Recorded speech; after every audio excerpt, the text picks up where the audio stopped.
My name is Dr. Dallas Hancock from Tampa, Florida. My talk is on cranial treatment for low back pain and pelvic dysfunction. So common patterns of postural and neuromuscular compensation have been described by many authors. The common patterns have been attributed to sacroiliac joint dysfunction, unlevel pelvis, fascial preferences by Lincoln Lawson, handedness by Kindle and Kindle, and I've been for years been talking about the effect of cranial SPS patterns on posture. But see, most of the patterns involve a tipped and rotated sacrum. The almost universal presence of some of these common patterns indicates their resistance to conventional corrective procedures. So when I go somewhere and I check people out, I constantly find these same patterns.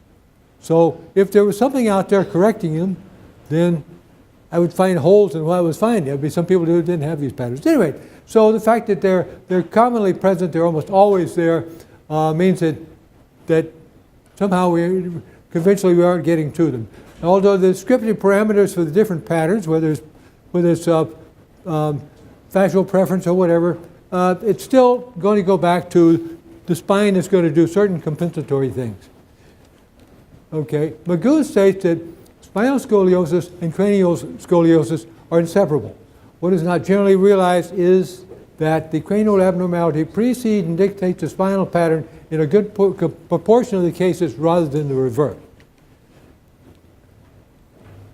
Magoo also stresses the relationship between the movement of the sacrum and the presence of spinobastar patterns.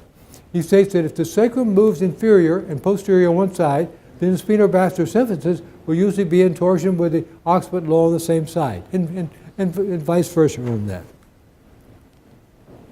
Hypothetically, the common persistent neuromusculoskeletal pattern might be contributed to chronic and cranial SB patterns, and the treatment of the chronic cranial SB patterns first to remove the neuromuscular compensations prior to other procedures would be advantageous. So if you can take out all the cranial patterns before you do some other procedure, you might not have to do the other procedure.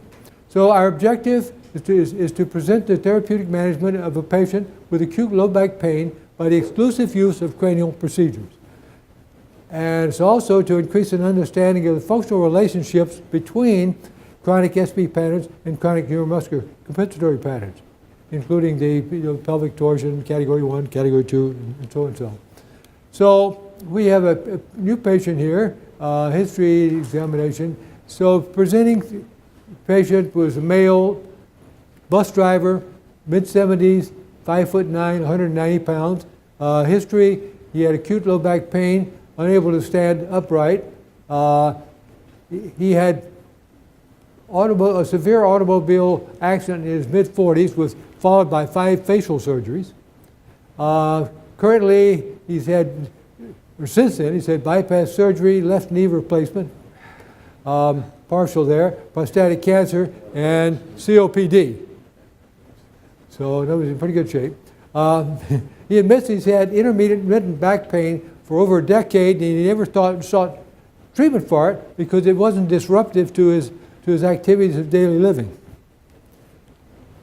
The diagnostic techniques we're going to look at here are the postural observation, evaluation, and we're going to do palpation, manual muscle testing, AK challenge, and therapy localization. And we're going to do pre and post evaluation, at least they were performed, and we follow these up when the patient comes in again to make sure that the patterns we did last time are still holding.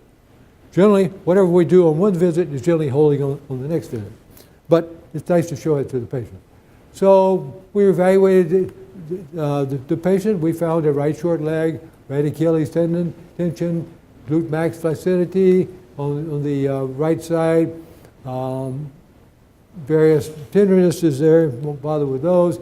When the definitive patterns, we turn him over face down, we find that the gluteus max, hip extensors, were weak on the right, strong on the left.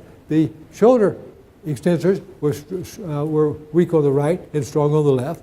And middle traps were strong on the right, weak on the left, and lower traps is the same way.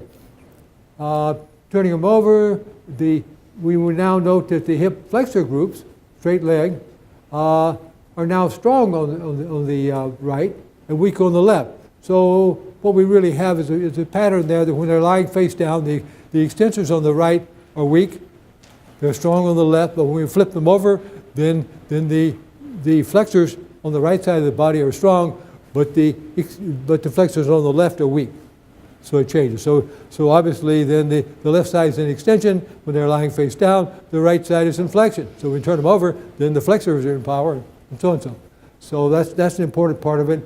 And looking at other muscles involved there, the tensor fasciae lata is generally weak on the right side, the psoas is generally weak on the left side, and various patterns of the abdominal adductors. We aren't going to get into those.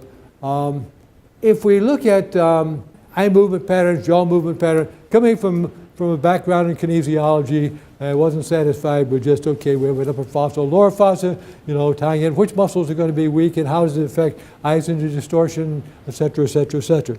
So we have the fossa test, yes, in medial knee pain, but I'm also checking if they turn their eyes to the right, they go to any strong muscle will weaken. If they shift their jaw to the right, any strong muscle will weaken. The nominals are shifted, so the temporal bones have shifted, so they can't open their mouth without weakening the strong muscle. So basically, we had a right torsion, cranial right torsion, left lateral strain, category 1, category 2. Is what it was.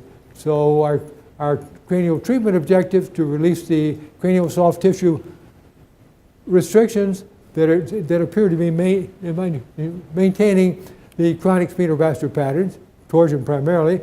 Objective 2, to eliminate the musculoskeletal imbalances that we were seeing between the psoas and the TFLs and so and so. And objective 3 was obviously to get rid of the patient's pain and other findings. So the techniques, we're using basically structural cranial techniques. We're using 3 sessions of 30 minutes each. And we generally have a follow-up visit. And so group 1 is 3 techniques, 30 minutes each, and we do releasing the lambdoidal sutures. Then we're mobilizing and getting a left torsion out of the deal, then a right torsion out of the deal. And in order to clear it up, while we're in the left torsion, we, holding it against the resistance barrier with several pounds of force, we take it into flexion. That give me more torsion? No. Extension? No. Superior vertical strain? That generally gets more torsion out of it. So we work this back and forth with all the other SB patterns while we're holding that against the left torsion against the resistance barrier. So that's what we mean down there by master release. Into the first visit, the patient reported back pain was almost gone. In fact, he went to work the next day. The chronic SB right torsion pattern was partially resolved. That doesn't take out the psoas weakness, the TFL weakness, and so on this visit. Most of the neuromuscular patterns that were indicators for right torsion, part of the initial evaluation, were resolved. And they were, for the next 2, we ended up having to do them 2 at one time.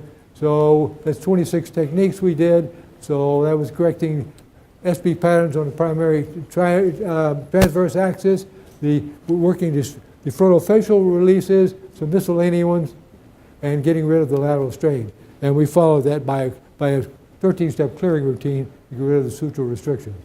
Into the second visit, patients' back and knee pains were resolved. The common chronic SB patterns were all resolved. In other words, we didn't have any more lateral strain or torsion. All those were gone. They were clear. Postural and neuromuscular patterns identified in the initial evaluation were all resolved. And follow-up session, none of the symptoms had returned. So the conclusion here, the case study evaluated the effects of specific cranial procedures on common neuromuscular and postural patterns. It documented that appropriate cranial procedures can provide long-term changes in sacroiliac joint and pelvic alignment and global neuromuscular function. And the improvements appear to be durable as they were maintained until we had the next visit. New findings. The outcome of this case demonstrates that cranial procedures alone can provide relief of low back pain. Multiple cranial procedures can be performed in a session without adverse effects. You say sometimes we do all 3 sessions, an hour and a half of cranial work. Just doing one and got to quit. That's not our policy. Anyway, and the last thing is, okay, in chronic sacroiliac dysfunction can be compensatory to SB torsion pattern. So in other words, we took out the torsion pattern, we cleaned up the psoas, the TFL, and all the other muscles. If we looked at a psoas, we would find every other muscle, if it's strong on this side, it's weak on that side. If it's weak over here, it's strong on that side. The torsion is just, all over the board. So all that clears when you take out these patterns. Okay. That's it. Charles was saying, can you get to all those slides in 10 minutes?